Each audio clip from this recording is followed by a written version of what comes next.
It was working earlier, I don't understand. Good evening, everyone. Welcome to this month's Scrutiny Panel meeting. The fire alarm procedures are as follows. If the fire alarm is activated, please vacate down the office staircase opposite the lifts in the foyer, assemble in Hawley Square on the green, and officers will assist you and advise you when it's deemed safe to return to the chamber. Would everyone present please ensure that their mobile phones are turned to silent and they are not used or to make or receive phone calls whilst this meeting is in progress. Please note this meeting is being recorded but not live streamed for members of the public, and the meeting will be subsequently broadcast on the internet. Does anyone intend to film the meeting? That's a no, so we move on. Speaking under 20.1, I have had no request to either you two ladies want to speak under 20.1? No.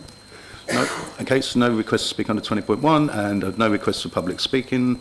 So we move on to the agenda item number 1, which is the apologies for absence of an apology from Councillor Packman, who's being replaced by Councillor Scobie Senior. Item number 2, declarations of interest. Are there any declarations of interest? That's a no. Okay, moving on to item number 3, the minutes of the meeting held on the 15th of April 2025. We are to approve the minutes of the Overview and Scrutiny Panel meeting on the 15th of April 2025. A copy is attached to the agenda pack. Can I have a proposer, please? Councillor Curry and a seconder, Councillor Green. All members agree? Thank you. Okay, moving on to item number 4, which is the review of the Overview and Scrutiny Work Programme for 24-25. Any members have any questions or comments to make? Councillor Scobie. I was just going to ask if any progress had been made around the scope of the potential working party on poverty, because I know last time we talked about quite a big topic, and I know in the agenda it's still, how is poverty in Thanet and what can we do about it? It feels like a very big topic. Yeah, absolutely. And it was going to be one of the things I was going to mention. Yeah, it was a big agenda and a big presentation we had. And it is Councillor Green's idea, and he wasn't here last time, but we did say we'd wait for you to come before we'd put our working party together. There wasn't many volunteers last time. I think everyone's quite exhausted because we're looking for members to join that working party to look at the scrutiny review, which was poverty in Thanet, which was suggested. Yeah. But I thought people thought it was too big. Yeah, I think. So are you looking for? I think we were going to try and narrow it down. I think most of the comments were all about health and well-being. So maybe we were going to look at the health and well-being aspect of. Councillor Scobie's going to come back in. I know that. I was just going to say in terms of. Sorry. Yeah, in terms of like the process for this, because I think this is where I've tripped up a little bit on this, because we say as a committee we're going to do a topic. Yeah. And then we start appointing members, and then it's like not clear on what that is. I think a better way round might be find people that are interested in it, get them to come up with a draft set of terms of reference, which then come back to the committee for approval. So maybe to move this on, it might be that we start a group of people that are interested in that, and then they can bring it back to either one of the next couple of meetings of scrutiny with a set of terms of reference. Because I wouldn't want to propose and we approve something without really understanding what the focus of it was. I know there's lots of interesting stuff around that, but we're using up limited officer time, and I think we need to be quite specific. And some of the points I raised last time around the 3 working parties we've done have all had really good recommendations, but there have been budget costs in there, which we know at a time is going to be really hard to get. And I wonder whether it might be better for us to have, you know, almost like 5 or 6 really good recommendations rather than lots of smaller ones. We may have more success from that because, you know, I think as a panel over the last 2 years, how many recommendations we put before Cabinet? 100? Yeah, it must be. It's just not reasonable when you've got internal auditors doing the same thing with various functions. It's just a little bit too much. I think we've got to be more limited, more focused, and to do that we need to have a really good set of terms of reference. Yeah, I totally agree. So we go back to where we was last time, was asking for volunteers to go on that scrutiny review. So we need a show of hands, really. I was going to make Councillor Green the chair of it, obviously. And who else wanted to be on it? Come on, they're interesting. Councillor Bright, 2. A couple more to be getting on with. Yeah, Councillor Britcher. Yeah, I think we need to move on with it, because I did say that we want to get moving on this because of our other topics. So, I mean, we're 1 month down already, and then we're going to be another month before we come back with the working group with topics. So we really want to get moving on it. So, Councillor Green, Councillor Britcher, Councillor Bright, and one more, please. doesn't have to be scrutiny members, does it? No, we can. Yeah, no, you can bring people in from outside, as long as they're councillors. Yeah, And not cabinet members. and not cabinet members, of course. Did you have someone in mind? Oh, Councillor Davis, are you volunteering? No, I wasn't volunteering due to pressure of time, but I've got one or two thoughts of members of our group that might be very Okay, interested in. Can we come back to, they could come back to apply to go on the group? If you email After me, tonight, tell me yeah. who they are, and then in the meantime need we to can speak get to that them group first. set up It's and just get their striking me meeting, that and then it they can might- come back at the next meeting with the subject, and hopefully they've had their first Fabulous. meeting. So in the that, meantime. yeah, we haven't got to throw it in the hat now. Okay, Brilliant. thanks, John. Thanks. Okay, that's that settled then. So is there anything else to do with the work programme? Does anybody want to speak about, Councillor Austin? I just wanted to raise, noting on the paper that there's the mention of another topic which was about litter and recycling and whatever. Have we chased the outcomes of the coastal waste review that you led, that fell between two stools, between two different administrations, and seems, I'm afraid, to have disappeared without trace, and would be highly relevant to our work now over the summer period and other holiday times? During meetings that I have with Democratic Services in the meantime, between our meetings, we have discussed about looking at all the scrutiny topics.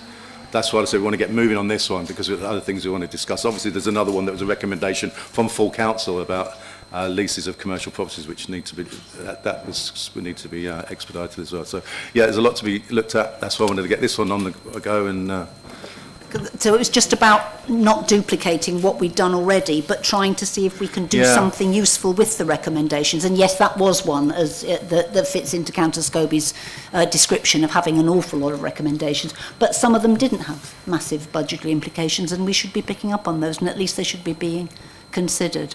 leave us. We'll have another discussion about it and discuss how Great. we're going to find a way forward to. And can I also mention that I'm really pleased to see that our recommendation from the Grant Funding Working Party about setting up a forum for the voluntary sector has finally been enacted, and we're really pleased to see that. Yeah, happen. I saw that. Everyone should have had a survey. I hope everyone filled it in and sent it back with their ideas. Excellent. Thank you, Tricia.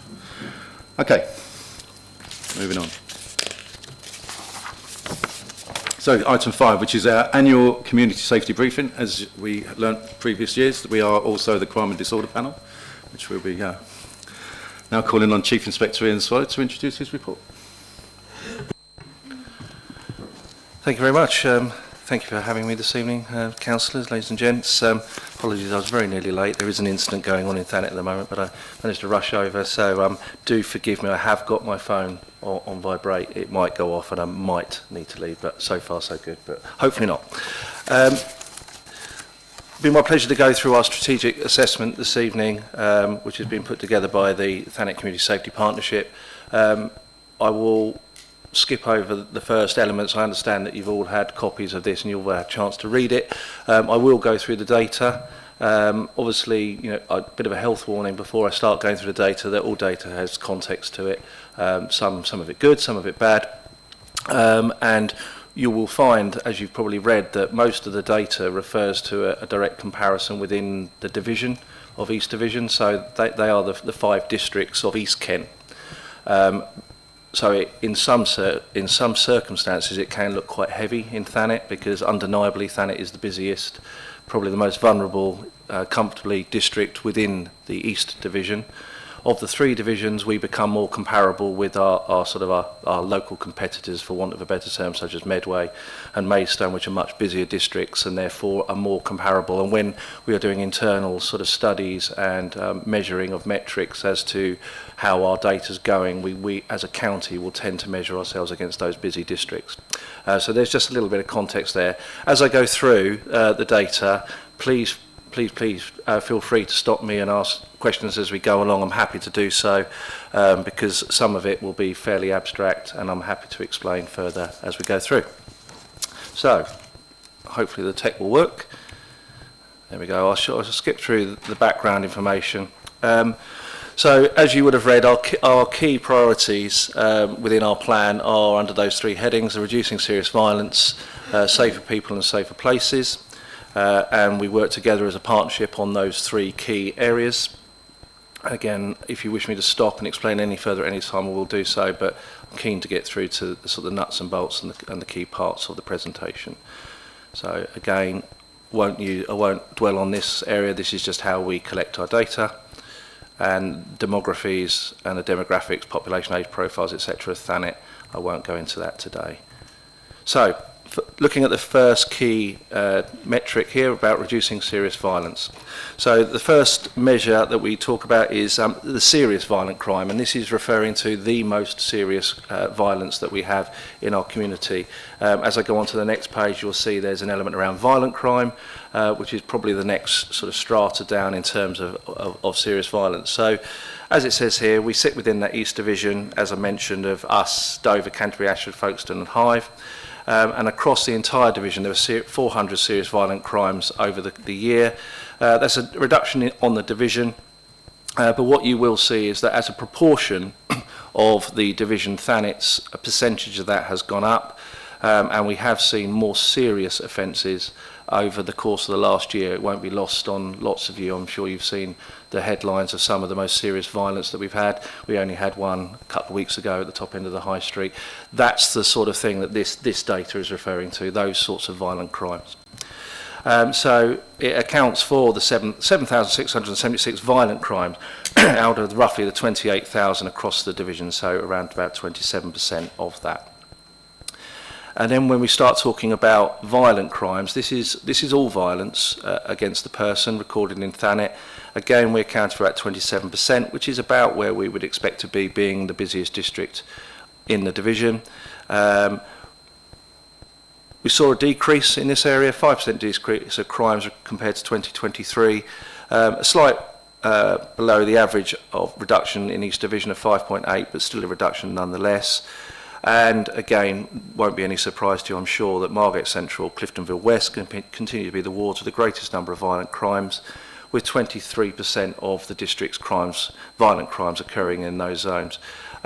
We have those two areas, as I know I've spoken to many of you before. They are called our grip zones.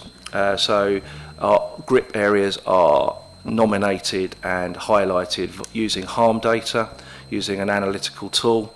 And in the district we have currently 3 grip zones, and that would be Cliftonville West, Margate Central and Ramsgate Central, so Harbour and East Cliff wards.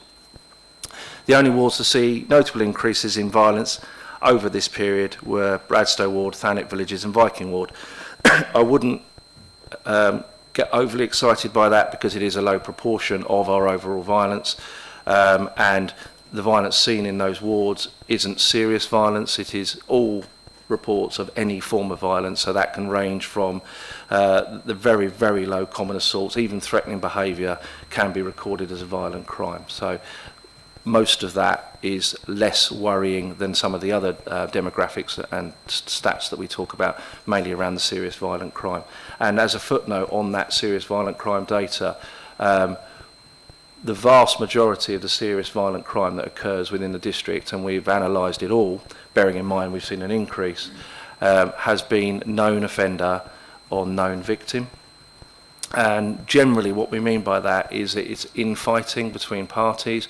Again, it's no secret that a lot of that will be drug related, some of it will be nighttime economy related, and county line type activity. So it is still rare, I'm pleased to report, that a victim of a serious violent crime will be unknown to the perpetrator, and it being a stranger attack, as it were. So that's the violent crime data. Yes, certainly. Just when you're doing those instances, if you had multiple instances from one person, would that be counted as one? Or, you know, so say if somebody was violent towards 5 people in an evening, would that be counted as one No, crime? that would be separate crimes. We record an individual crime for every victim. So if one perpetrator, as has happened, as we know, commits several offences, or we have a bit of a melee on Margate Seafront, which we had only last week with officers involved, that one incident could generate 10 crime reports. So again, this is why I talk about that context of that data, because it can skew it quite dramatically. And when in the summer we see that huge spike going up, a little bit of an incident on Margate Seafront after an event can generate a lot of crime. So, which is why we use the harm data scoring far more than just the raw data scoring, because that gives us a much truer picture of what we're looking at. Okay, so moving on to the next slide, so sexual offences. So Thanet is ranked second highest for sexual offences out of the 12 Kent districts. That will be excluding Medway. 620 sexual offences reported in 2024.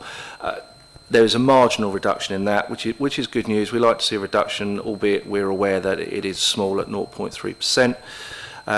And the average change to these division was actually plus 2% and plus 3% for Medway. So to see a reduction in sexual offences is good.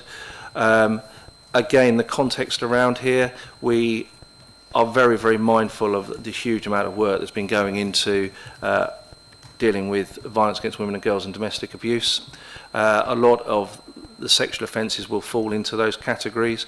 What we have seen and what we overlay is our confidence data. So what we have seen is a huge uptick in the amount of reporting that we're receiving, which, whilst it makes this side of it look a little bit more concerning, we think that there was a lot more going on previously that was going unreported because the confidence wasn't there, and now we are seeing that improvement. Trust and confidence is rising.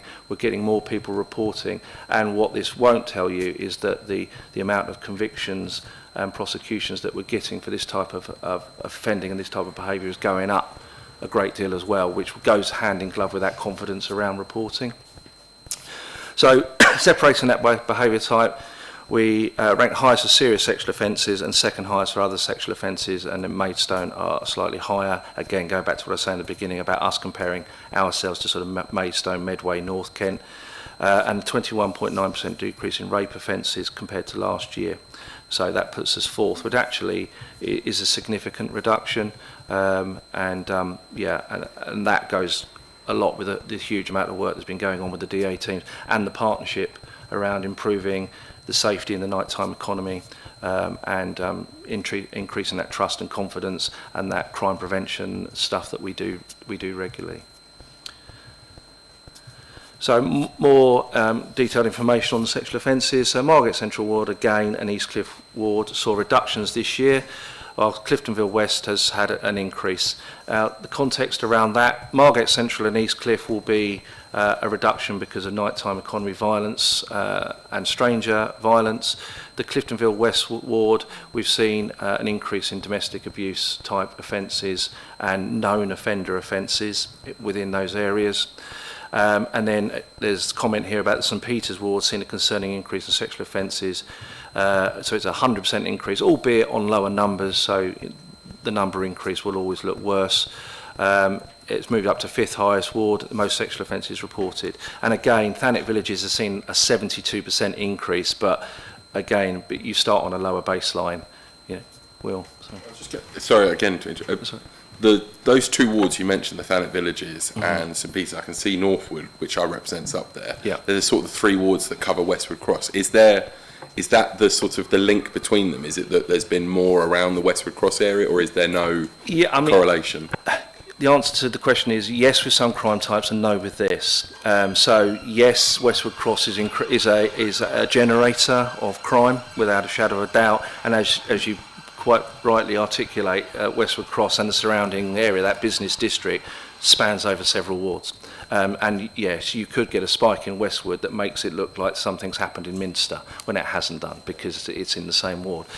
Around sexual offences, that increase hasn't been so much felt at Westwood. The Westwood increased violence, shoplifting clearly, but wouldn't be affected by these metrics. But under the sexual offences, again, for example, I won't go into details of certain cases, but in one very concerning case, we uncovered a domestic abuse case with dozens of offences in a village in our rural ward, and therefore just that one case shot everything up overnight. And the offender was dealt with, the offender was convicted, but when you start on a low baseline and you uncover a very, very serious incident, that has a dramatic effect on your overall reporting. Can I just ask? Yeah. The Cliftonville West, you've got a 45% increase there from what was already quite a high base. Is there a particular reason that you think that has happened, or is it a combination of things? A bit of a combination of a number of factors. I mean, Cliftonville West has seen a violence increase as well. It is a concerning ward. There is a certain demographic there that has caused us some issues. But one of the, and when I talked about that trust and confidence, so for example, our community team have made huge ingress into, for example, our Eastern European community in Cliftonville, something that we, even till a year or so ago, we just didn't have. You know, even to the degree that 2 weeks ago I chaired the Independent Advisory Group meeting in North Down High Street at the hub in North Down High Street, which is the first time we've ever done it there. And actually that trust has improved. And for example, my community liaison officer, Diger, has now got much better inroads into the Eastern European community who were being kept away from us, especially around women and girls. So we are seeing those barriers coming down, and that has had an effect of rising up. That won't account for all of it. I'm not going to rest on my laurels and say it's all about the fact that we're great and we've got trust now, but there is a balance to be had there, and we are seeing a community that was not speaking to us now reporting more and more, and having the avenues to report, because we've opened up different ways of reporting for especially around violence against women and girls, which has been our #1 priority over the last 12 months. So, yeah, hi. Thanks, Ian. I think that what you've also said, I mean, it's very easy for us to get vexed and excited about percentages, because good management revolves around percentages and patterns, obviously. But, you know, if you've got 3 instances and there's 2 more, that looks like a horrendous percentage. I'm really encouraged by what you've said about the ethnic groups engaging and actually developing that trust. And from that, I think what we have to do is perhaps look at trends rather than instances, so that, because I know 2 years ago we had a very strong downward trend. I think it was Central Harbour had a big drop in violent crime, hadn't it? That's right. So long as the trend overall isn't changing, I think that's what we've got to look at over a period of 3 years or more, rather than, obviously from your point of view, you have to react to what's showing. Yeah. But from our point of view, I think it's all positive news, actually, particularly if you're actually getting the reports, because that's the key thing. And obviously the ratio between reported crimes and convictions is, I don't know how we're standing on that. But. Yeah, I mean, our conviction rate and our solve rate, and it's not something that I'll go into, and for another day perhaps, I'm more than happy to come to any committee and talk through some of our data and how we collect it around some of the other elements. But our solve rate in Thanet has gone up higher than any of the other 12 districts over the last 12 months. You were correct. So 2 years ago, I remember sitting in front of the panel, and it was in front of an IAG as well, reporting how amazing our crime reduction has dropped, and we were dropping like a stone. I'd like to say it's because that's when I took over as district commander, so I'm sticking with that one. I'm sure it was, yeah. So we've seen that huge drop, and of course, you know, as we will always see, you can only drop so far before things start to bounce again. And it's not just about that raw data. It's about that context. And I go back, and again, it's something I'm more than happy to share with you, because I'm quite passionate about our harm data and the way we measure harm and vulnerability, because data will only ever tell you a number, whereas the vulnerability tool that we use now in Kent Police, which we developed with Cambridge University, measures the vulnerability and harm of a district. It measures the harm of a ward, it measures the harm of an individual, and that directs the patrolling and the work that we do, not only as police but as a partnership.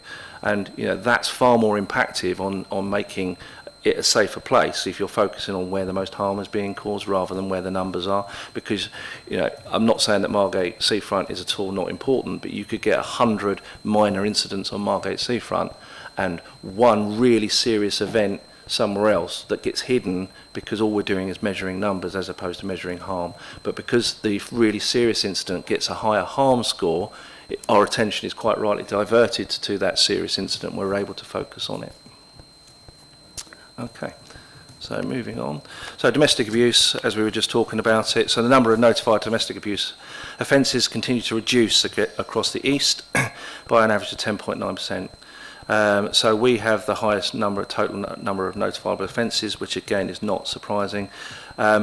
And what was encouraging from this data for us, bearing in mind our reporting has become way more robust than previous years, is that we had a 9.8% reduction in the number of high-risk referrals this year. So that's indicating that the safeguarding measures that have been put in place are having a big impact on high-risk domestic abuse. And I think the bottom paragraph here sort of underlines what I was talking about around trust and confidence, because there's been a reduction of 16.4% in victim withdrawals, and that goes, again, as I was saying, with the number of increases of solved crimes that we're now been able to do. Withdrawals, you mean? So, a victim deciding they don't want yeah, to sue them. yeah. So historically, especially around domestic abuse, because we separate domestic abuse into intimate domestic abuse and non-intimate. Non-intimate being brothers, siblings, etc., extended family members. The thing that we try to focus on the most is intimate domestic abuse between partners or ex-partners, and the biggest problem, bar none, was withdrawal, and that would be 99% of the time it would be through fear, it would be through coercion, it would be through the victim thinking that the offender would change, and on all these very, very worrying red flags that we knew that would ultimately not succeed. And withdrawal was a huge part. A big part of this is a new line in the sand that we've set, which is that we proceed without victims' consent more often now. We do it very, very carefully because there's the safeguarding element that needs to go with that, and ensuring that we're not putting the victim at risk. But we use what we call evidence-led prosecution far, far more. And then the secondary work goes in at the same time to safeguard and support the victim. And nearly every single occasion when we do an ELP, at the end of the process, the victim will go, "I'm so glad you did that." Because what we've done is demonstrate that we've broken that chain, and we've taken the choice out of the victim's hand. So because of that, the withdrawal has dropped quite dramatically.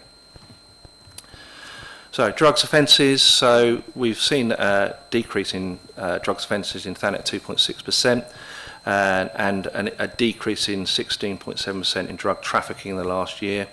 So we're no longer the district with the highest number of drugs offences in the East Division, third highest in Kent.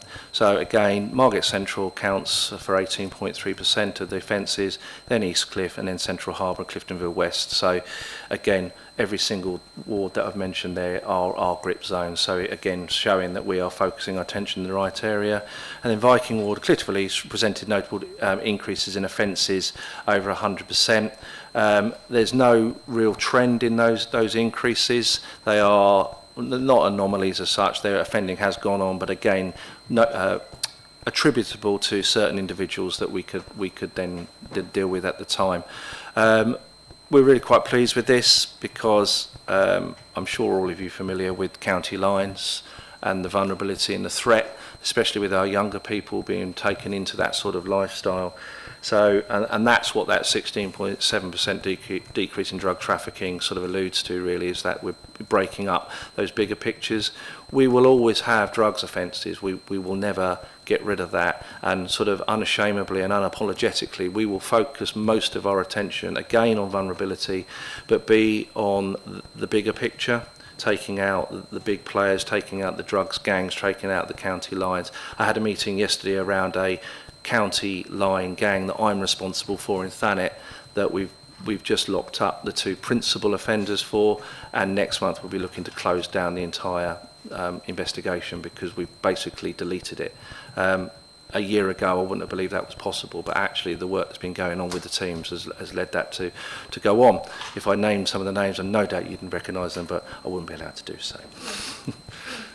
What, if you look at the grip areas, then what, I mean, I could probably write some down, but has there been any detailed analysis into the grip areas of what features they have? So it could be density of housing, poverty, and nighttime economy, so lots of late night licensing, which is definitely a problem in Eastcliff and Central Harbour.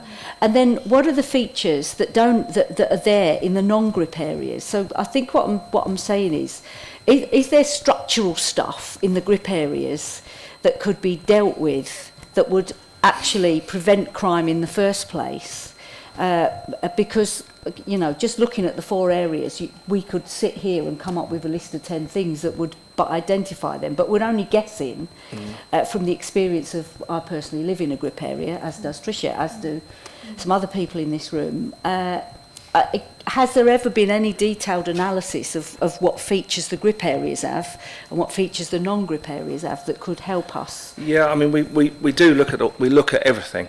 We overlay all sorts of data and sort of social economic issues, and we do obviously the surveys.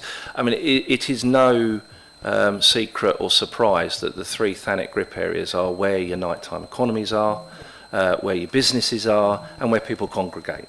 If Westward Cross was one ward on its own, it would be a grip area. The reason why it's not is it's diluted by being in Northwood and rural, etc., etc. It's where people go. It's as simple as that. Cliftonville West is a little bit different. Obviously, Margate Central very, very much. The nighttime economy, the beaches, Dreamland. Not blaming Dreamland as a business, but it attracts people.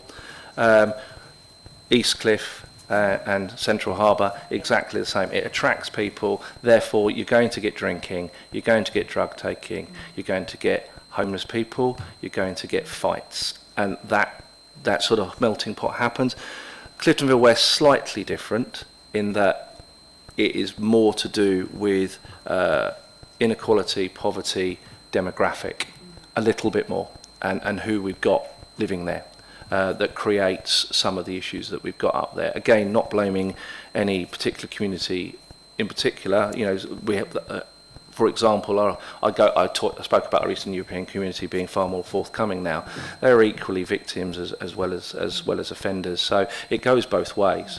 But we do find in Cliftonville West, it's that tighter, sort of more dense community of mixed people with problems that have the issues.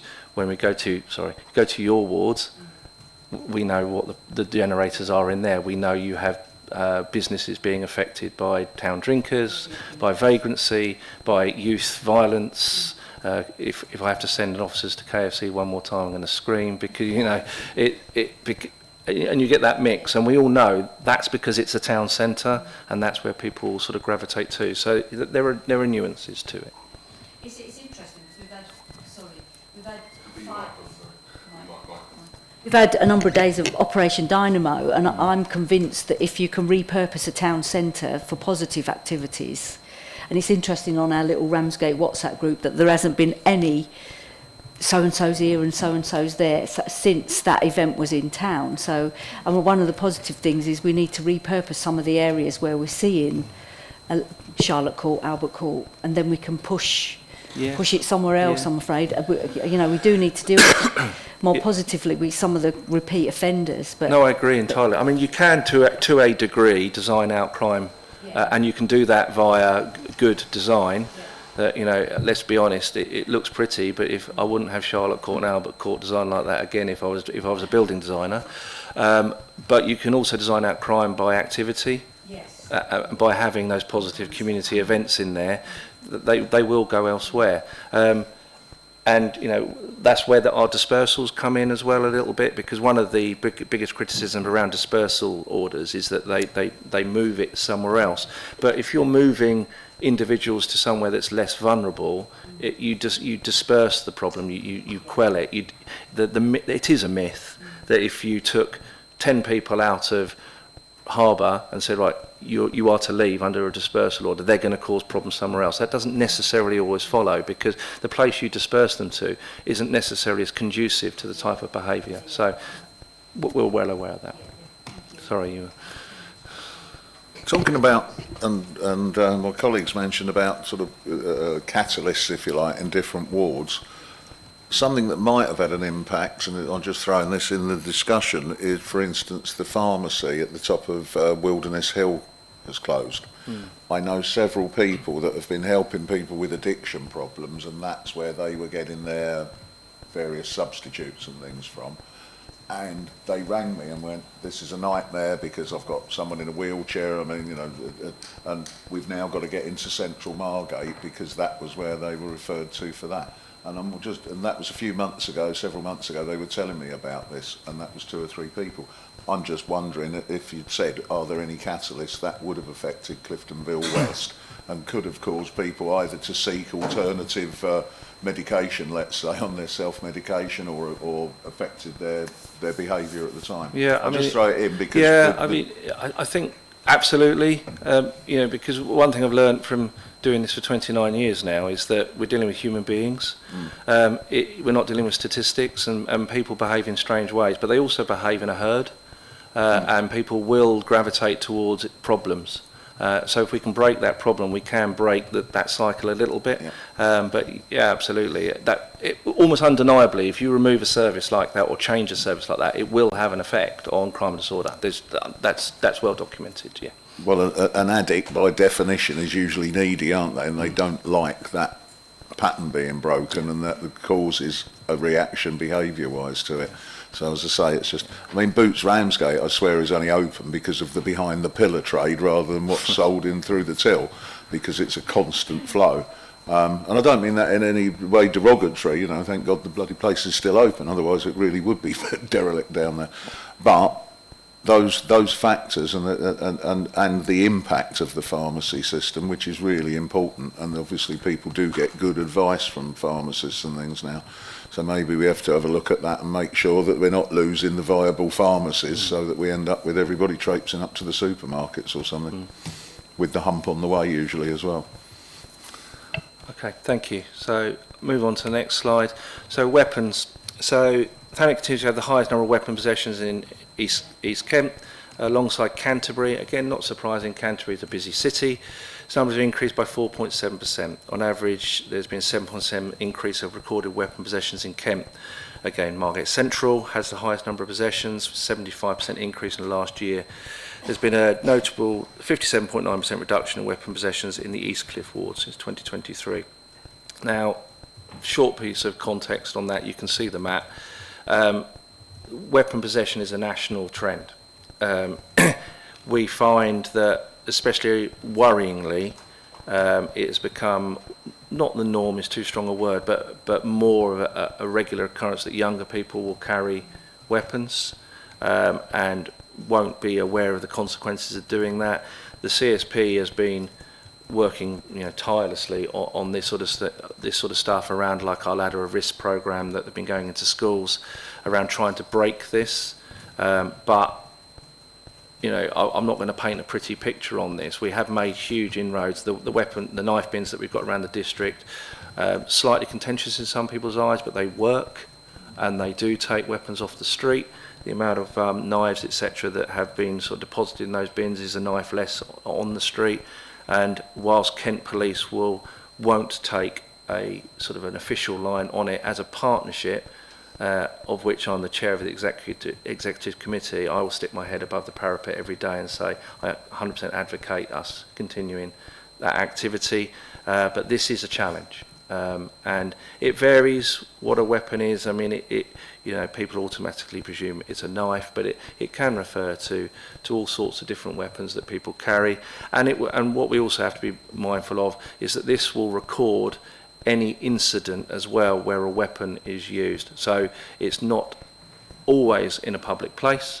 So again, I refer back to domestic violence incident, where a weapon is used in a home in a domestic violence incident, that will record a weapon offence. So again, a little bit of context, a little bit of nuance, but it is no disguising that there are more, especially young people, carrying them, and that's a big part of our push going forward. And we will stop them, we will prosecute them, we will do everything we can in terms of enforcement.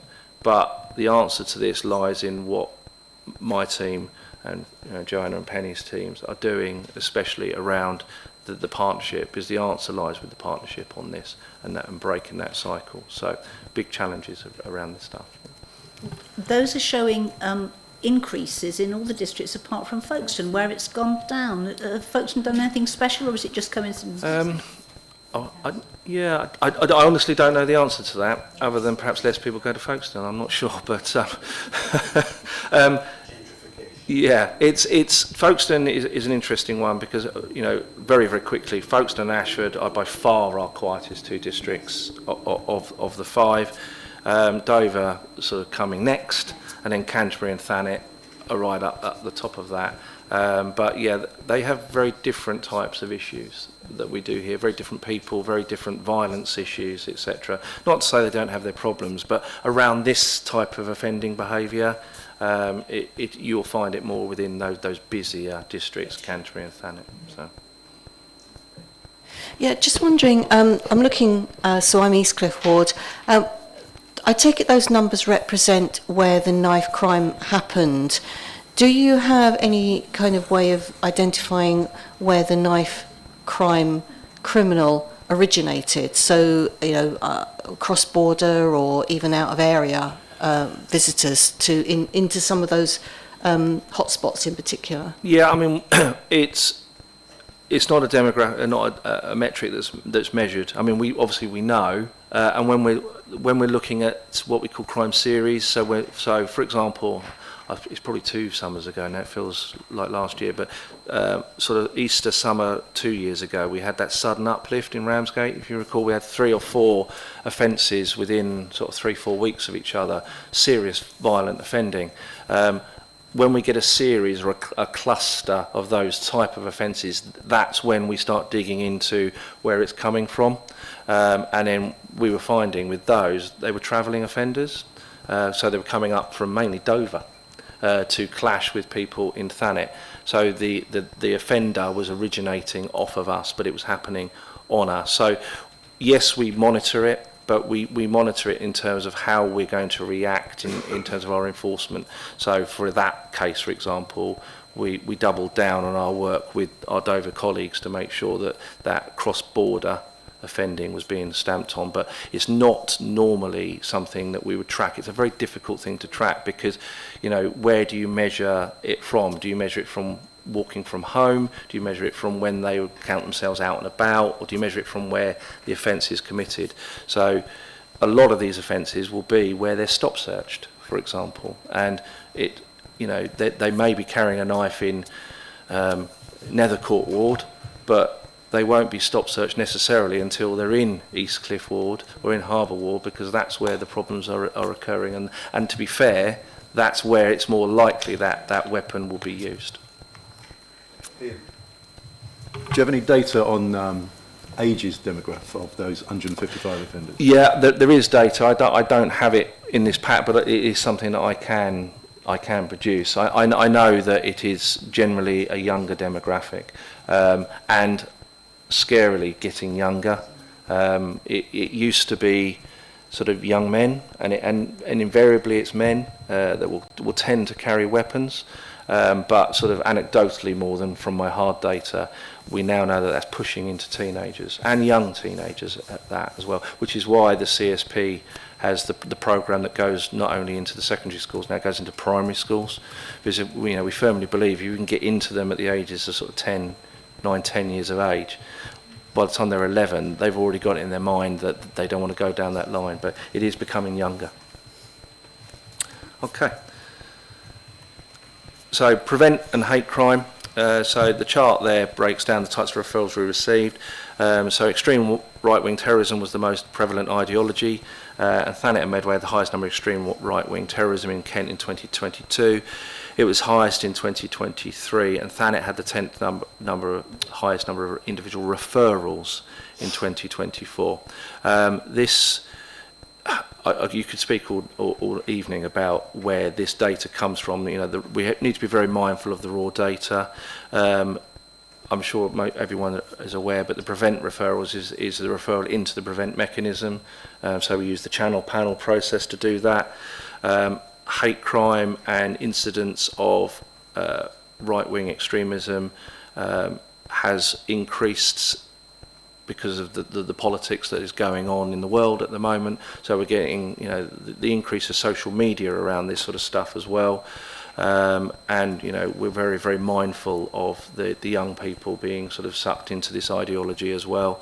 But as you can see from the graph there, there is a mix of different types of prevent referrals, but what we not struggle with is the wrong word, but whereas other areas find it easy to identify the individuals who go in, with Thanet it's a more sort of hidden issue, and therefore that sort of plays out into why we're sort of 10th in terms of referrals, but it's something that we're keeping very, very close eye on. To be fair, whilst we will investigate locally hate crime, So any incident or crime that's driven or motivated or as a consequence of hate under any of the protected characteristics. In terms of terrorism offences, quite rightly, I will then defer to my counter-terrorism colleagues, and we will investigate it centrally, almost the way you would do with a major crime, so that that is investigated, because their behaviour doesn't just affect Thanet, it's generally cross-border, it's national, and it needs to be dealt with as such. But it is an area where we continue to sort of keep a very, very close eye on things. We run community impact assessments regularly. We keep a very close eye on what's going on nationally. There's a lot of ill feeling between certain parties within Thanet at the moment, different sides of the debates, if you like, including, for example, yesterday we had a group outside the Magistrates' Court protesting against the Instro demonstrations, etc. So it's all of this stuff that it is a little bit of a melting point at the moment, but something that I work very closely with my CT, counter-terrorism colleagues, to sort of continue to monitor, and we put the referrals in, and then the community safety unit are sort of fairly fundamental, especially through the schools as well, identifying those young kids who are saying some worrying things, and getting them into channel panel and prevent as early as possible. So again, trying to break that cycle, get them out of that sort of behaviour. Okay, and then so safeguarding around adult notifications. So adult referrals increased by 27% in 2024. Great number of referrals, accounting for 12.7% of the referrals in Kent. So Westgate had the highest number of referrals, after a 53% increase, then Cliftonville West and Margate Central. These three wards are the top 10 of all the 268 wards for the highest number of referrals. Now, some of the areas where you wouldn't expect adult referrals to be high is around care environments as well. So, you know, that's why Westgate, for example, has certain care environments that will be catering for individuals with need and safeguarding concerns, etc., and an elderly population as well that will account for some of the safeguarding referrals that we do. So, hence why you see a slightly skewed metrics around where the safeguarding comes from. And then children notifications. So the number of child safeguarding referrals in Thanet for 23-24 was 2396. That's a slight decrease compared to last year. We've got the second highest number of referrals in Kent behind Swale for the third year. And you can see there Cliftonville West again, and then Dane Valley and Newington, all three within the top 10 wards with the highest number of child safeguarding referrals in Kent, the second, fourth and ninth. And we saw notable reductions in East Cliff Ward previously, and 21.8% reduction in Margate Central, and 21.3. Central Ward was 20.3% decrease.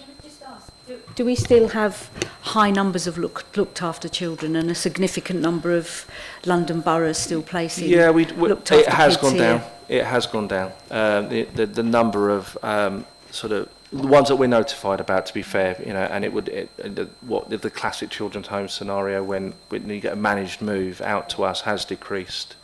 We're not seeing, there was a real, I mean, the COVID era saw a massive surge in it, and we had a big uptick in that, and unsurprisingly then we had an uptick in county lines drug activity as well, and the vulnerability that came with that activity. So we are seeing it sort of levelling off a fair amount, or you can see from the data that we saw that huge uptick, and then now it is levelling off. And then on to safer people. So this talks about sort of reducing offending and reoffending. So overall crime statistics, if you like. So we have seen a reduction. Is the conclusion of it? So a reduction in recorded crimes across Thanet, 4.7% reduction in offending, and the average reduction across Kent and Midway was 3.9%. So whilst our violence remains a priority for us, we have seen an overall reduction of crime. So we obviously have the highest crime rate in East Division, as we've already spoken about, but we're not the highest in Kent anymore. Maidstone are behind, or in front of us. So overall, we're seeing a below national average, but overall, but average for Kent, and we've got a number of reoffenders than average, and that generally leads to the conclusion that a lot of our offenders stay here. and they come back, and when they're released from institutions, they will tend to gravitate back to Thanet or are placed back in Thanet by the youth offending teams or the adult offending teams and probation. So we do see a repeat of offending from those individuals, which actually makes our job as an enforcement agency a bit easier, because we are able to easily identify and retarget the offenders, which is quite a sad cycle, but you know, it's a well-known sort of trope that 80% of the crime, 20% of the people. So, and we focus on that 20%, hence that reoffending data. And then violence against women and girls. So, 3,790 incidents between those dates. 55% of our violence against women and girls, as I mentioned before, is domestic abuse. This was an 8.1% reduction compared to the previous year, and there was a reduction across the entire force of 9.3%. And of course, as mentioned, our VORG incidents are higher than the other districts. And then we completed a survey, the VORG survey, that says 66% of women who completed the survey said they felt safe during the daytime, but only 58% said they felt safe during the night time. We're not at all surprised by this for obvious reasons. And again, that's something that the CSP have been working hard on. We run Project Vigilant about being out in the nighttime economy as a partner agencies to tackle this. But this perception survey is the same every single time, that people understandably feel less safe when they're out in the nighttime economy than they do in the day. And then the sleeping rough, the estimated number of people sleeping rough in Thanet increased in 23. The rate of people sleeping rough in Thanet is much higher than the national average and average for the South East. And you can see the data there. So from 2017 there was a big drop off, and and it continued to sort of generally fall, but we're seeing a slight increase in 2023, and we work hand in hand with our partner agencies and the RISE project to try and tackle that, and there's all sorts of reasons, as I'm sure you're aware. And then looked after children, we spoke about looked after children, so the highest number in Cliftonville, then Central Harbour and Viking. So as mentioned, we're no longer the district with the most. And then there were 249 looked after in Thanet this year. The highest numbers located in Cliftonville, followed by Central Harbour and Cliftonville East. So we have the second highest number in Kent, but being that coastal town, that seems to be the way that a lot of these things are placed. And then mental health. So section 136 refers to a police power of detaining someone under section 136 of the Mental Health Act, which is an emergency detention by police officers for somebody who needs immediate care and control. So the number of people sectioned under 136 has steadily declined, and as you can see, with a substantial 36% decrease. This has been this year slightly smaller, 10%, but still a decrease across the board. And then the mental health clients has increased over the same period, and you can see the areas where they go. What I would take away from this is actually this is really good partnership working that's led to this overall decline, because what that statistic tells me is that the police are having to use emergency powers less often, but we've still got more people who are in need of that mental health care, which actually my Chief Constable and sort of the Police and Crime Commissioner and police forces generally have been pushing for some time now that police should not be the first line of defence when it comes to mental health, because it's well documented that actually, certainly as an initial first line responder, we can make the situation worse, and we know that. But there always comes that moment when we have to do something, just for the safety of the people involved. So this is good. This is good news as far as I'm concerned. Not that we're having more people in mental health crisis, but the fact that it's reducing in terms of an emergency policing problem and increasing more of a secondary care issue. And then safeguarding vulnerability, so this is emergency admissions for alcohol self-harm reduced in 23 to 24, and then substance misuse admissions increased. Unsurprisingly, our misuse admissions are higher in Thanet than the other elsewhere in Kent, but not the case for alcohol anymore, and now we're fourth, which is actually a significant fall. And then the age patterns for that, 30 to 44 are the largest group for substance misuse, 45 to 64 for alcohol, and 15 to 29 for self-harm admissions. And that all falls in line with national data. We're not outliers for that data at all. That's the national picture of vulnerability, self-harm and substance abuse. That is what we see. And then to safer places, so antisocial behaviour. So we do a huge amount of work around this within the Community Safety Partnership. So we sit third for the most incidents of ASB. We have a lot of ASB calls, which is unsurprising to you. But after a big reduction of 36.8% in 21 to 22, and then a 9.7% reduction in 22 to 23, we've seen another reduction this year. And actually that takes some doing in a district. So it peaks in the summer months, not surprisingly, and then we have a huge uplift in the number of people that are here during those months. Thanet will have a huge policing increase this year. We've secured funding. We will be using our tactical operations resources for it. We're working hand in hand with our big providers such as Dreamland for the high risk events. We are well prepared, is all I can say for this year. And then the partnership as well are equally on board with us, and you hopefully, fingers crossed, if it comes through, you'll be seeing a little pop-up police station that's going to be used as a partnership hub as well around vulnerability appearing on the seafront. So I'm hoping it'll get orders soon and we'll have it in place, and that's going to be a place of safety for people to go to report crime, to even phone a taxi if they need to, but it will be manned and staffed through the entire period of the summer, and that's all part of funding bids that we put in so that our officers and our partner agencies are there where they need to be to provide that support around the vulnerability, but time is of the essence a little bit with it, so we're trying to push that through at the moment. So ASB, huge part of what we do, and it varies wildly in what we can be reporting. It goes from nuisance motorbikes to nuisance use to alcohol dependent sort of incidents to shouting in the street to neighbour disputes, you name it, that will fall under ASB. So big remit across the board there.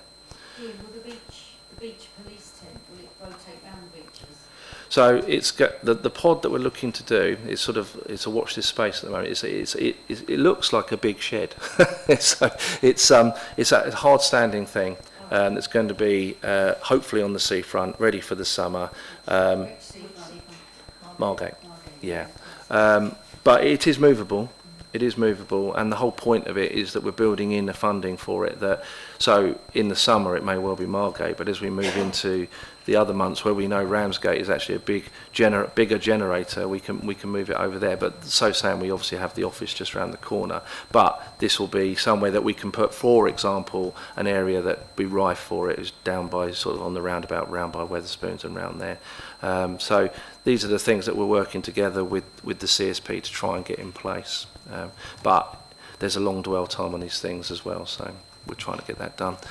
So, as I say, most prominent ASB issues are drunk and rowdy behaviour, rowdy nuisance gathering in public, which takes up 43% of our reports, and then neighbour disputes at 14%.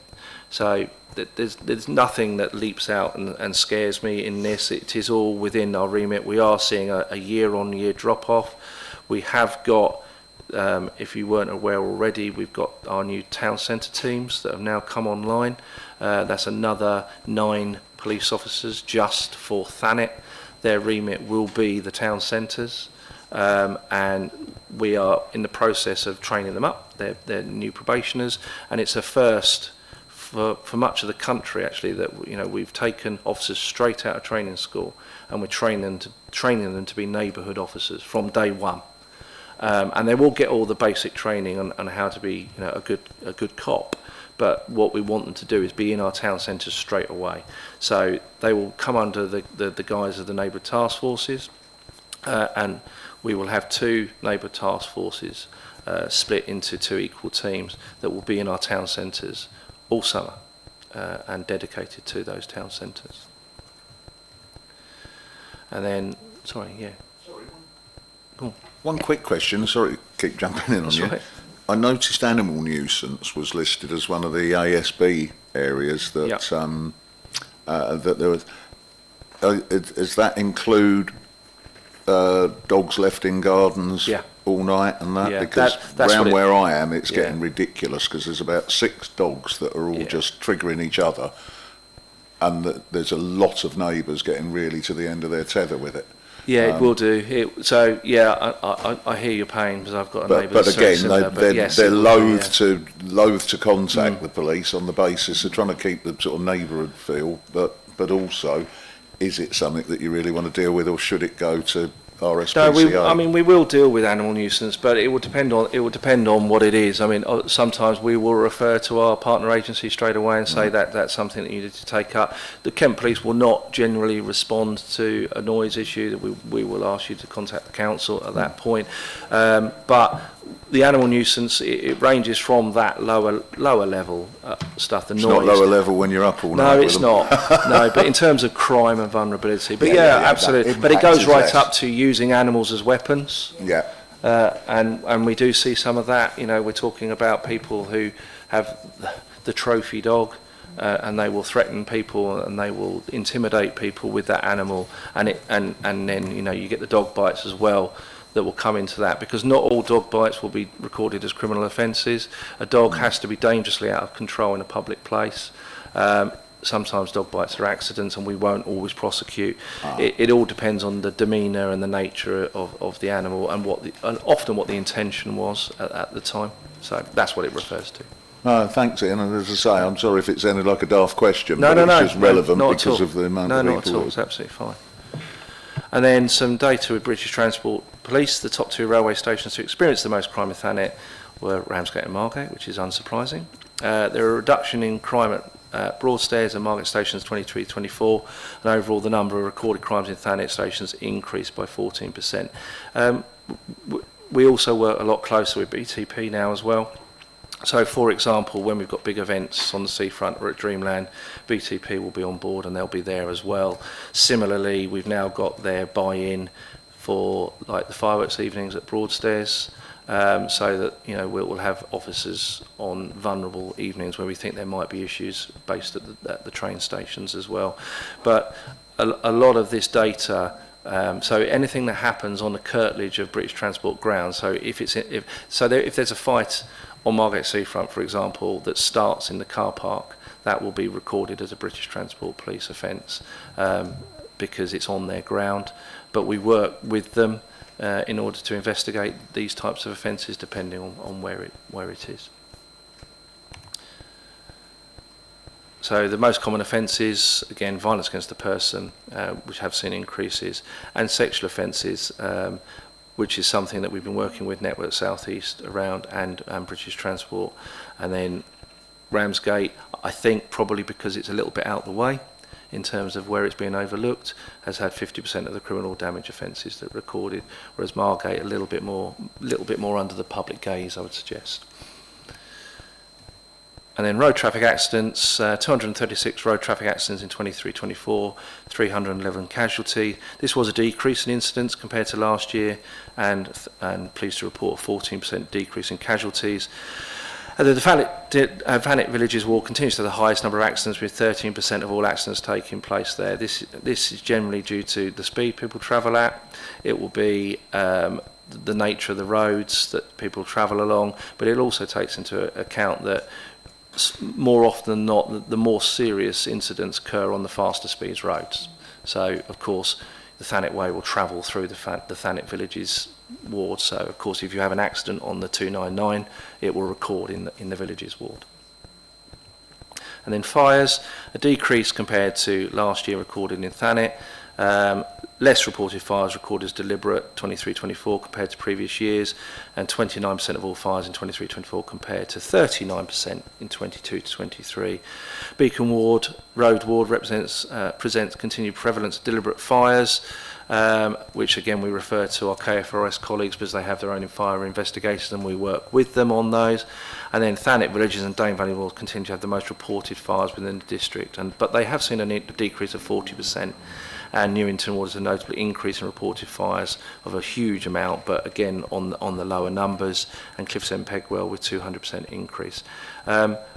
Like with a lot of the other data that I've been reporting to you about, one or two big incidents can skew data quite heavily, and then where you see the most numbers, it tends to be in areas where generally younger people can get away with it. So we will see a lot of fires in Dane Valley because they'll use the track between there and Broadstairs to set fire to things whilst we're not there. But thankfully fires that have caused serious harm or damage have been relatively rare during that time. And then there's our community engagement sort of data. So with the reach and the interactions that from the Community Safety Partnership. Our residential survey, 60% say they felt safe during the daytime, 40% say felt safe or very safe during the night time, 54% reported their feelings of safety stayed the same, 38% are concerns about nuisance cyclists, mopeds or quad bikes. That's an increasing thing as well, of course, because e-scooters being the bane of many people's lives at the moment. Then we had concerns around parking, and perhaps not as high as has previously been around street drinkers, and groups of use, and it is generally used, intimidating groups hanging around.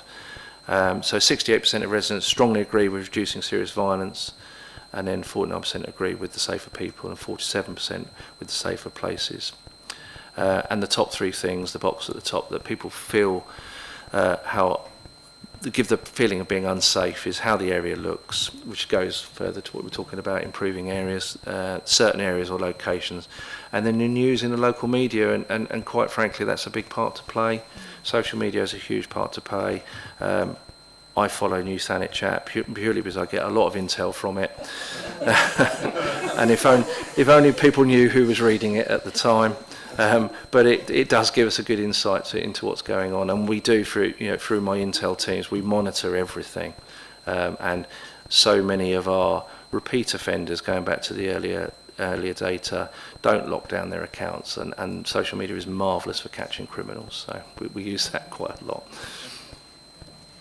And so overall conclusion, I'll just quickly whisk through. So we are seeing an overall crime and antisocial reduction on the district. Significant year-on-year reductions in violent, drug-related and sexual offences. We are seeing weapon possession going up, as we discussed.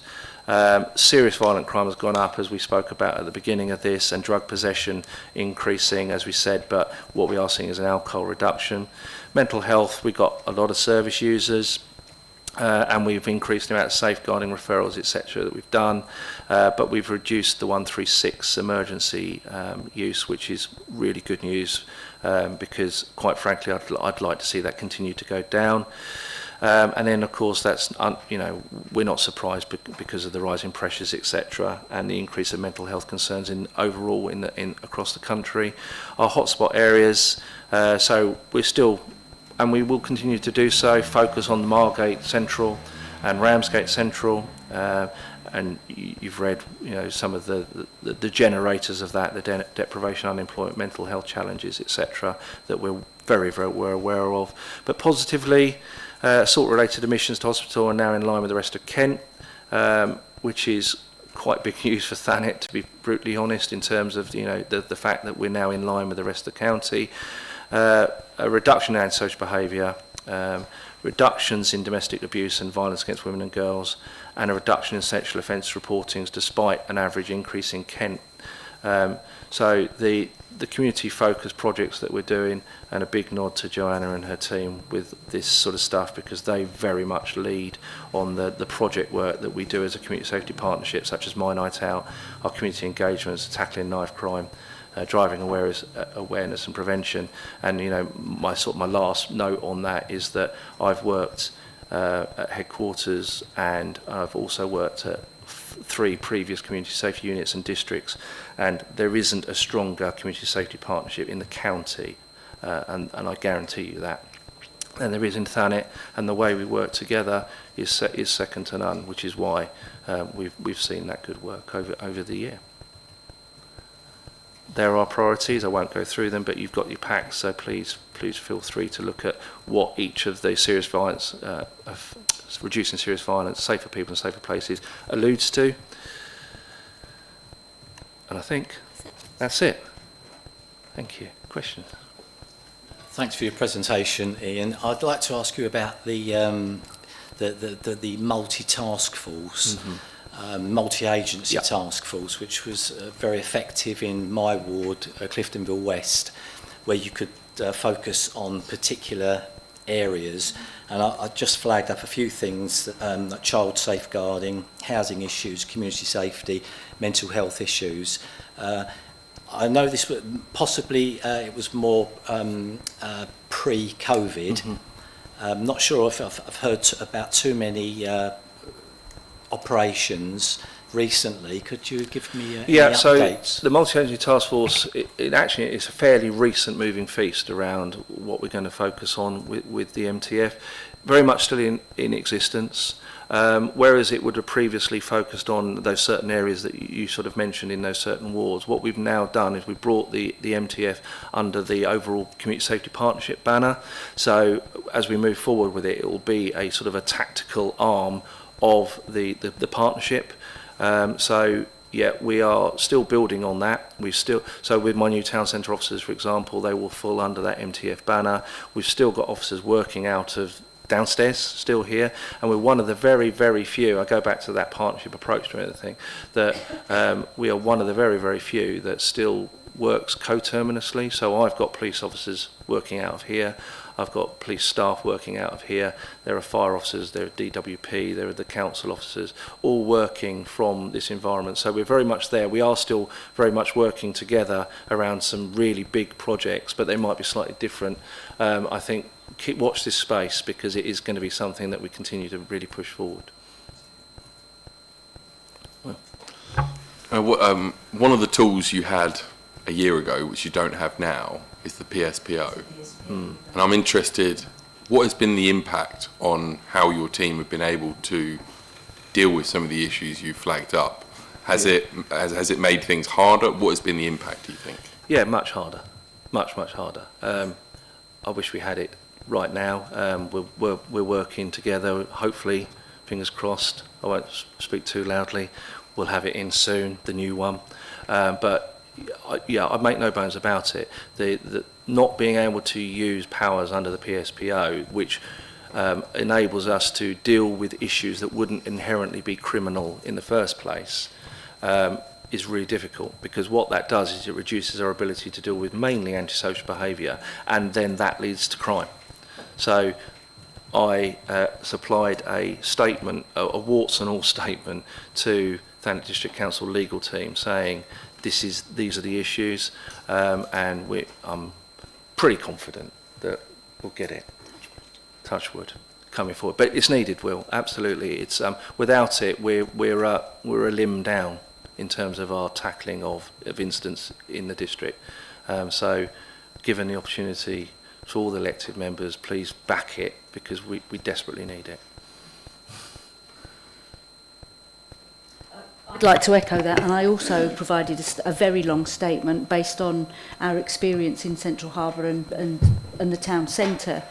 And you know, we meet regularly with our police force in the town centre, and they're doing the best job they can. But when they can't take alcohol off of people who are drinking at 9 o'clock in the morning, who are already, you know, not making good decisions, it makes it really hard. So, you know, those people, some of whom might be sat in this room, that ended up with us losing the PSPO, they have really blighted our community. Our businesses have found it more difficult. Our people in our streets have found it more difficult. You know, and I'm still angry that man had the cheek to sit over there with no evidence to actually threaten to take us to court. And we've had months and months and months of our communities being blighted by low-level antisocial behaviour, which our police force and our enforcement officers have been unable to tackle. You know, we've seen video footage of people getting completely completely out of control and in it ending up in a serious situation that you guys have then had to deal with, when you could have just walked up the street at 9 o'clock in the morning and tipped their alcohol away. I spoke to the monitoring officer to ask when it was going to come. I think at the end of the last full council meeting, she said it's pretty imminent, but I understand that there'll be a public consultation. So, and that if people want adaptation, so I am a dog owner. My dog's never off her lead because she's a bit feisty terrier, but I certainly think there are areas, particularly town centres, where dogs shouldn't be off of leads. And she said that the public will have a chance to suggest those amendments to the PSPO. Which will be a good thing. But we, as a council, every single member of this council, all 56 of us, need to get behind it and stop messing about with bringing antagonistic groups in that try to change things. I'm still absolutely livid about it, sorry. I'd just like, for the record, as one of the group that was approached in the first place by the Free Speech Union who raised the issues with it, I'd like to remind this panel that the reason the PSPO was withdrawn was because it was not fit for purpose and was stood for challenge, and had more than one ticket been issued under it, those individuals would have been entitled to compensation, and it had not been drafted in a fit for purpose use, which can be confirmed to anybody who wants to check with the monitoring officer. So, whilst I understand the frustration, I'd like it for the record, we make absolutely no apologies for bringing to this council, when we were contacted, the legal fact that it wasn't drafted properly and fit for purpose. The reason it's taken a while to come back is because of that.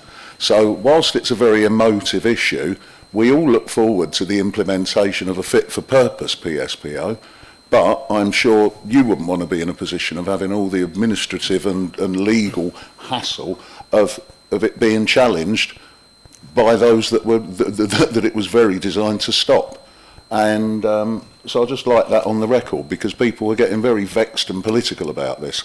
It was done for the right reasons, which is why it was withdrawn by the monitoring officer. So if we could put that on the record, thank you. Anybody else on that point?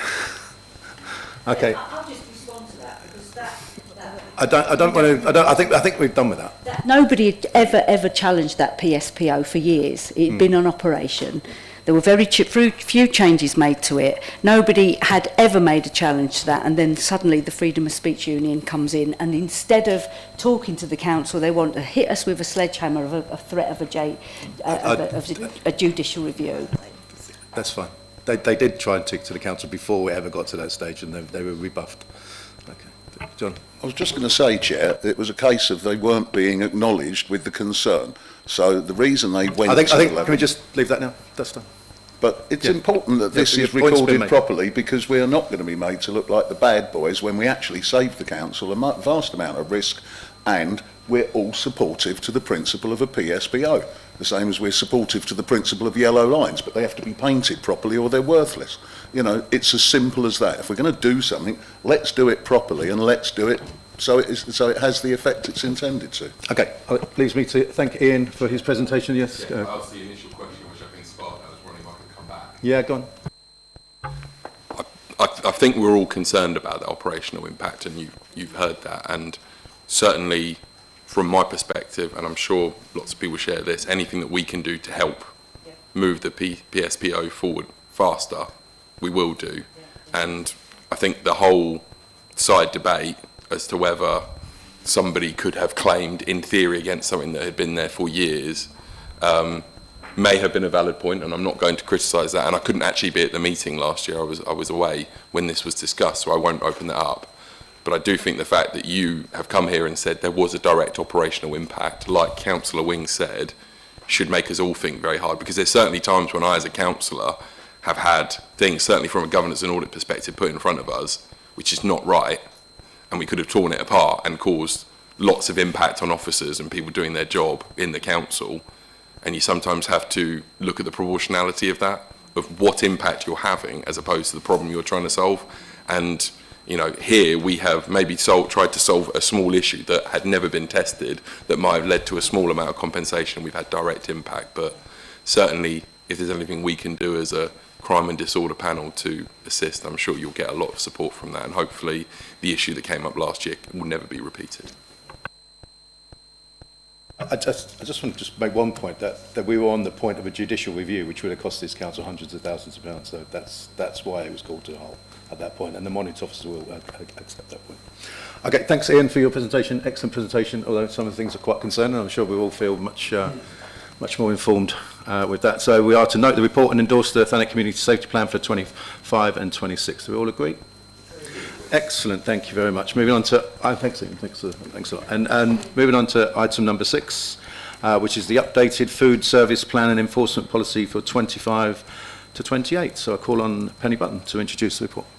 Thank you very much. So this food service plan and enforcement policy is to ensure that the regulation of businesses that we undertake as a public protection team is in line with the Food Standards Agency's requirements. We have just over 1,700 food premises within the district. You'll see from the plan that our inspection regime depends on what they are scored as, which depends on how well they're run, if I'm perfectly honest. Most of ours actually fall into the C, D and E categories, which means they are infrequently inspected. So we inspect around 650 premises a year, mostly on an 18-month, 24-month or 3-year cycle.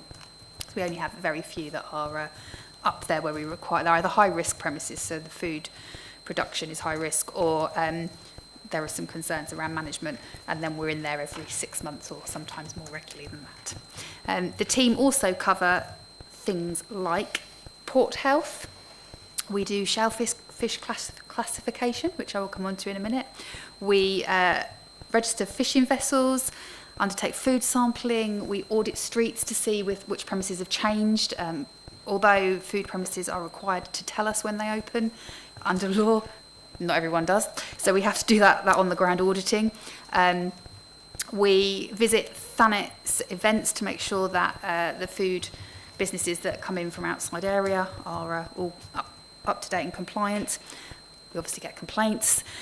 We deal with food alerts from the Food Standards Agencies, infectious disease, projects and campaigns, and we also, as similar to the police, we spend some time reviewing the internet and social media for intelligence of where a lot of our home businesses are. So there's 3 things I just wanted to highlight that have happened over the period of the last plan, which I think are quite interesting and maybe of interest to you. Is we've had some resourcing issues. There is actually a national shortage of environmental health officers, which when you have to have certain qualifications to do food inspections, makes it very difficult to recruit, particularly where we're located. So we have been using agency staff to cover some of our vacant posts. We are now up to full capacity, which is really good news, permanent members of staff, and are looking at succession planning on how we can take things forward. Stand by your beds for that bid that's coming in. We were audited by the Food Standards Agency, which is always a bit of a scary prospect. And when they first audited, when I took over in 2011, I think it was horrific. I'm pleased to say we only had 1 action out of that audit, and it was a very minor action. The team were told how excellent they were and have been used as an example of good practice across the nation. So, as with Joanna's team, very proud of them, also very proud of my other teams. But they've done some really good work in the public protection team. We've also had requests for shellfish classifications. So easy to say. Essentially, that means we are out on fishing vessels in the sea, taking samples, mostly of cockles, to see what their microbiological testing looks like and whether they're fit for human consumption. So we have 2 beds that are classified, both off of Margate at the moment, for cockles. So we have to go and undertake that sampling every month. So it's a little bit of an interesting thing we do. We don't get any money for that. We have to do it out of our internal budgets, even though it's a requirement under the legislation. So any fishing, if the fishing fleet think that there is an area that they want to fish for, particularly for cockles, I'm not talking fish here, but shellfish, they will have to come to us and ask us to do that initial classification sampling to find out whether it is suitable, and then if it is suitable, it will be classified, and then they can start fishing from there. Interesting. So, anyone got any questions? More than happy to answer them, but I'd very much like you to endorse the recommendation for Cabinet to approve this plan. Thank you. Okay, members, any questions for Penny? Oh, there we go. Councillor Austin. That all sounds really good and well done, everybody. I'm just interested in the whole business of having a background in training, the whole business of training of environmental health officers. How is that nationally? Is there other plans nationally to improve the opportunities to build that force up? Because you only need somebody to leave, and we're back to square one, aren't we? Yeah, unfortunately, we saw a massive increase in requirement for environmental health officers when we left the EU, because obviously there's more border controls in place. After today's news, I don't know how that will affect them, but places like Portsmouth, Dover, Ashford all had to increase their staffing pretty much overnight. So that's taken up any slack there was. We have a chartered professional group. They are looking at apprenticeships which are just starting to come through, so we're hoping that we might be able to take use of them going forward, and yeah, they are trying to increase it, but it's not an easy, unfortunately, thing to qualify in. It's not, ideally a master's degree or a degree plus all the other bits on top, so yeah, it does take a while, but it's been tackled. Thank you. Testing the cockles, is that a new thing?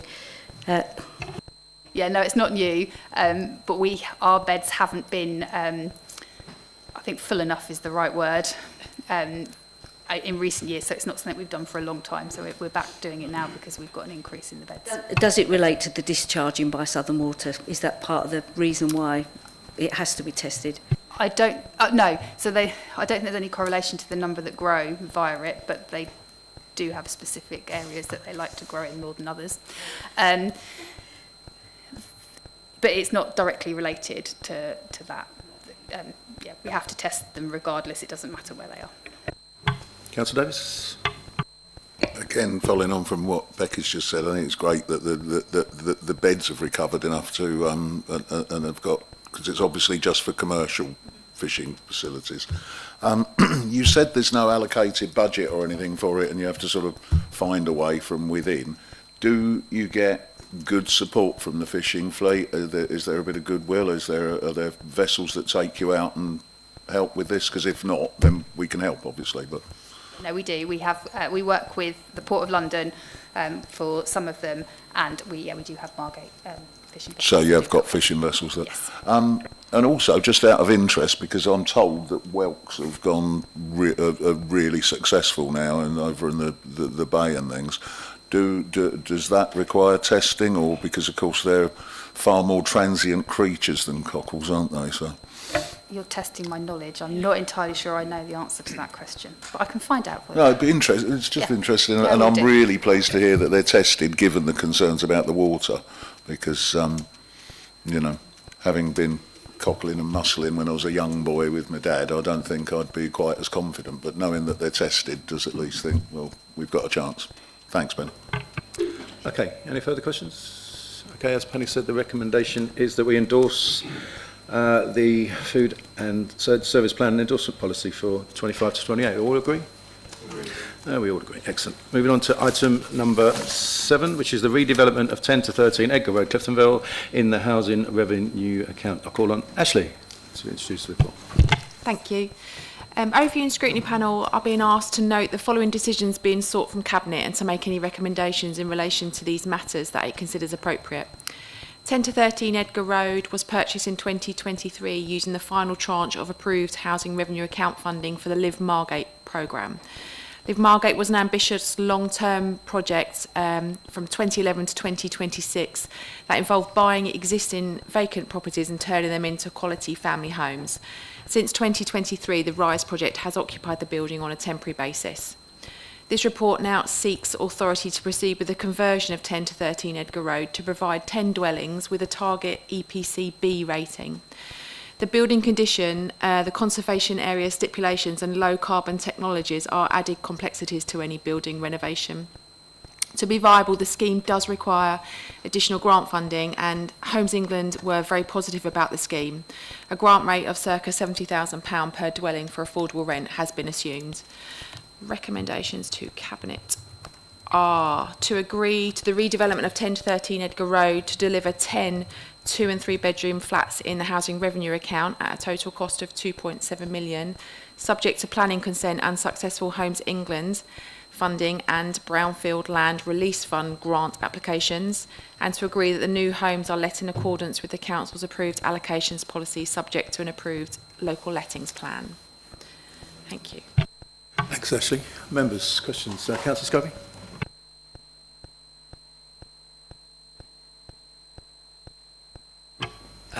Thanks. Really pleased to hear that the Rise building will turn into 10 good quality 2 and 3 bedroom properties. I know the local people, local residents will be really pleased to hear about that, and it'll be a real addition to the road. Just like to ask about the timetable for when the Rise building would close there, and if everything passes as we hope, when work would actually start on the redevelopment of the building. Thanks. We're proposing to move the Rise people out by October. They won't be there for the winter. The building's not fit for use for the winter, so we need to get them out before, we're saying end of October will be the latest they'll be there, and then work will start straight away. This is the next stage of approval we need to submit the planning, so we will start as soon as we can. Councillor Scobie? Yeah, thank you, Chair, and really supportive of this move, but I wanted to make a sort of a broader point, because this is one of the last projects under the Live Margate scheme, and just say I was county councillor when this really started to come through, and it's topical because obviously we were talking about crime stats in Cliftonville West and Margate Central. And for most of the time I was a district councillor from 2011 to 15, Margate Central and Cliftonville West were top of pretty much every deprivation index, every crime statistic you could think of. It was pretty horrendous. And this scheme has transformed the area. And the road we're talking about, Edgar Road, is one of the ones that was transformed. But it's a real sort of lesson in, Councillor Wing asked earlier, what are the characteristics of an area that, has sort of crime hotspots and all sorts of stuff. And the characteristics there was the housing issue, and the fact that you had all sorts of groups, you had prison releases, looked after children, domestic abuse survivors, all being put in with a lot of inward migration, and it just basically overwhelmed public services. And even though, it's a horrible way of looking in some ways that you're having to move people out of an area, it was needed. And I think there was a statistic, I think it wasn't Surrey Road, it was Godwin Road, I think it was, where the population of Godwin Road was supposed to be about 140 people, and in the space of 6 years it went up to over 500. And I think with these changes it's now come down to a more manageable amount. There are no public services that can deal with that increase in a population in an area, and the impact that caused on doctor surgeries, schools. KCC had a regular report that used to go to the Education Cabinet Committee around primary school places, and in Thanet they used to have a reserve of like 15% primary school places because of how volatile it was, and in 3 years in a row we exceeded that. You just think about the impact on those areas, and this scheme fundamentally changed that by buying up these properties that were becoming HMOs and lots of one-bedroom flats. It completely changed this issue, and along with lots of other schemes, really made a difference in that area. And I just sad that it's ending, but if it's the last one of them, then it's made a really big difference. And I'm proud of what this council did, and Kent County Council and the government and the police and other agencies in really making a difference in that area. Okay, so the recommendations, as Ashley said, are 1, to agree the redevelopment of 10 to 13 Edgar Road to deliver 10 2 and 3 bedroom flats, and Number 2, to agree that the new homes are letting in accordance with the council's approved allocations policy, subject to an approval local letting plan. Do we all agree? Excellent. So moving on to item number 8, which is the forward plan and exempt cabinet reports list. So unless there's something that the panel wish to discuss from that, then we'll ask to note the report. Thank you, members. That concludes the business for tonight's meeting. I declare the meeting closed at 8:42. Thank you.